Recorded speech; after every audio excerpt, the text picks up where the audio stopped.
And to discuss the tensions in West Asia, we are now joined by Ambassador Sanjay Bhattacharya, former Secretary in the Ministry of External Affairs. Welcome, Sanjay ji, to DD India. Well, what is the threat that President Trump sees from Iran's nuclear program, and is it a real threat? Well, this is something that has been debated for a long time. President Trump, in the most recent instance, has actually outlined the rollback of the nuclear program as well as the missile development, which is, a somewhat new feature. The nuclear program, of course, is well known. There was the JCPOA agreement, which had been reached between Iran and several countries in the past, and its implementation got stalled. Iran, in the meanwhile, continued with the enrichment process, reaching fairly high levels, and this was something that called for the snapback action in the United Nations, and so the snapback action meant that sanctions would be reimposed. In addition to this, what we do find is that a number of, apart from the United States, a number of European countries have also taken on to that same particular agenda and have called for this particular rollback. So there are these twin threats of the nuclear issue, which is an old one, and of the missile development, which was something that played a very significant role in the 12-day war between Iran and Israel. And both of these are supposed to be rolled back. Okay, do you see Iran and the US actually sitting together at the negotiating table in the days ahead to discuss Iran's nuclear program? Well, President Trump has been saying that he wants to have a deal, while he's also sent off, as he calls it, an armada. The USS Abraham Lincoln and support ships have been deployed in that region. There have been a lot of mobilization with other allies and partners so that there can be a very strong action against Iran. And in response to that, Iran has said that it cannot enter into negotiations with while they're facing the U.S. threat. There was a slight, let us say, mellowing of that, I would say, when the Iranian foreign minister visited Istanbul 2 days ago.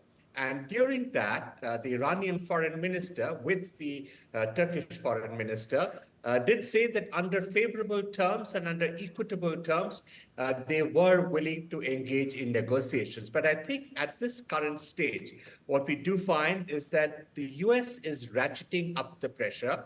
There is, of course, the added item of the demonstrations and protesters in Iran and the treatment of those people, but of the security threat. While Iran is lobbying around with many partners, Turkey, the Gulf states, United Arab Emirates, Saudi Arabia, Egypt, Russia, China, and even our deputy NSA was in Tehran recently. So they're trying to get some support so that this crisis can be averted, so that regional stability can be maintained. Okay, do you see any conditions at all under which Iran might agree to discuss its nuclear program with the US? If so, what would those conditions be? Right. So I think it's quite clear that so far as the other parties are concerned, the enrichment of uranium in an uninhibited manner is not acceptable.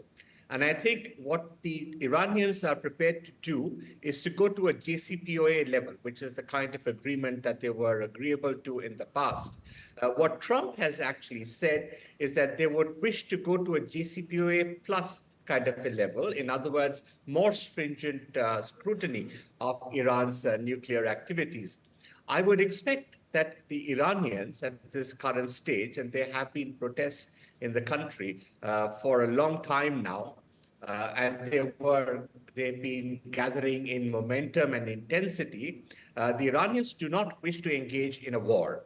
And I would see, and the signals that I get from Iran seem to suggest that they would be amenable to some sort of understanding, either through third-party mediation, or even if it were to happen directly with the parties concerned, as it happened in the JCPOA on the last instance, where they would be willing to negotiate the concessions. but also recognize that given the very fragile nature of the Iranian government at present, in the face of protesters kind of challenging its legitimacy, Iran will have to be very careful as it goes ahead with these negotiations. Okay, in case Iran does not enter into negotiations with Washington over its nuclear program, what would you say is the harsher action that Washington has indicated it will take? Could it actually resort to military strikes?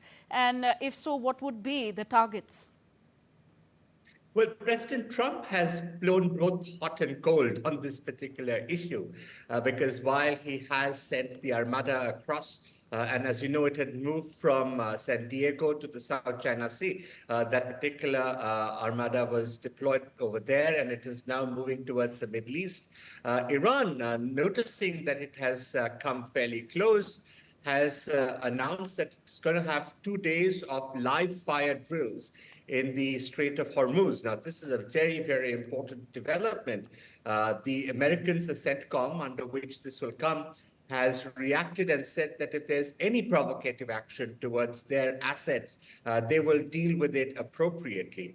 And the Iranians have responded and said that if there's any action on the US side, that threatens their security and integrity, they will also take appropriate action. So this situation is very delicately poised. I think there are many parties on various sides, particularly the Gulf area, which is directly involved in the region, which does not want this to become a war. And so there is a lot of lobbying. Many of the Gulf states have kind of urged that their air bases and their airspace not be used for attacks on Iran. And all this will now have to be negotiated to see how we can reach a particular understanding that is to the satisfaction of both sides. We do not hope that there will be war. Okay. It has also been reported that Russia has offered to play the role of a mediator between the US and Iran. If true, do you see President Trump agreeing to such a proposal and anything useful coming out of such a mediation?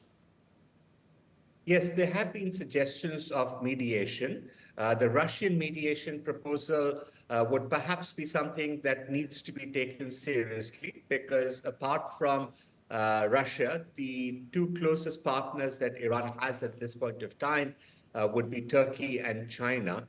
And those two have actually urged for diffusing the situation. The Chinese have also said that they do not wish to see any breakage in the regional stability situation.